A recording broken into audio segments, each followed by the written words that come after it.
Kaka-stalk mo, kaka-scroll mo sa feed. Bawat post ko'y binibigyan mo ng meaning. Kapag may status akong medyo malalim, akala mo agad ikaw ang nasa isip. Kapag nag-share ako ng hugot na linya, bigla kang napapaisip buong maghapon na.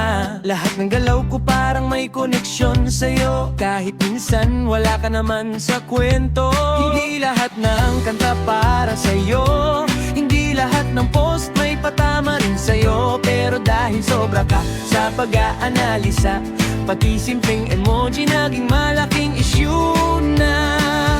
Kaka-stalk mo, akala mo ikaw pinariringgan ko.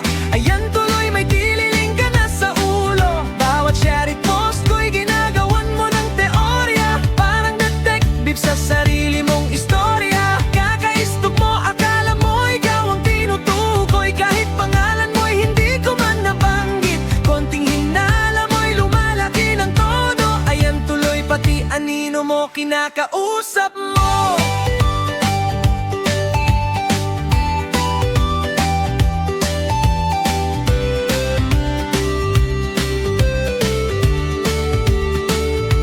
Nag-post ako nang nakakapagod ang buhay, bigla kang nag-chat kung galit daw ba ako sa'yo. Nag-upload ako ng selfie na nakangiti, ang sabi mo'y may bago na raw akong minamahal. Nag-share ako ng quote tungkol sa tiwala, bigla kang nagparinig tungkol sa pagtataksil. Hindi ko alam kung matatawa o maiinis, bakit lahat ng bagay sa'yo umiikot. Masyado kang advanced mag-isip, parang may sariling pelikula sa isip. Kahit wala namang eksena o kontrabida, nakagawa ka na ng buong teleserye mag-isa.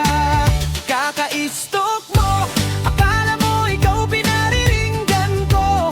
Ayan tuloy may tililing ka na sa ulo. Bawat share it post ko'y ginagawan mo ng teorya, parang detective sa sarili mong istorya. Kaka-stalk mo, akala mo ikaw ang tinutukoy, kahit pangalan mo'y hindi ko man nabanggit. Konting hinala mo'y lumalaki ng todo. Ayan tuloy pati anino mo kinakausap mo. Uy, kalma lang, huwag kang mag-overthink, hindi lahat ng bagay dapat mong iling. May mga post na trip ko lang talagang i-share, hindi dahil may lihim akong gustong ideklara. Kaka-stalk mo, akala mo ikaw pinariringgan ko. Ayan tuloy pati hangin may kahulugan sa'yo. Bawat salita ko'y parang palaisipan, na ikaw lang naman ang gumagawa ng dahilan. Kaka-stalk mo, natatawa na lang ako sa dami ng kwentong ikaw ang bumubuo. Kung may natutunan man ako sa nangyari, minsan ang sobrang pag-stalk nakakadagdag ng kalituhan sa sarili. Kaka-stalk mo, akala mo ikaw pinariringgan ko. Ayan tuloy may tililing ka na sa ulo. Bawat share it post ko'y ginagawan mo ng teorya, parang detective sa sarili mong istorya. Kaka-stalk mo, akala mo ikaw ang tinutukoy, kahit pangalan mo'y hindi ko man nabanggit. Konting hinala mo'y lumalaki ng todo. Ayan tuloy pati anino mo kinakausap mo.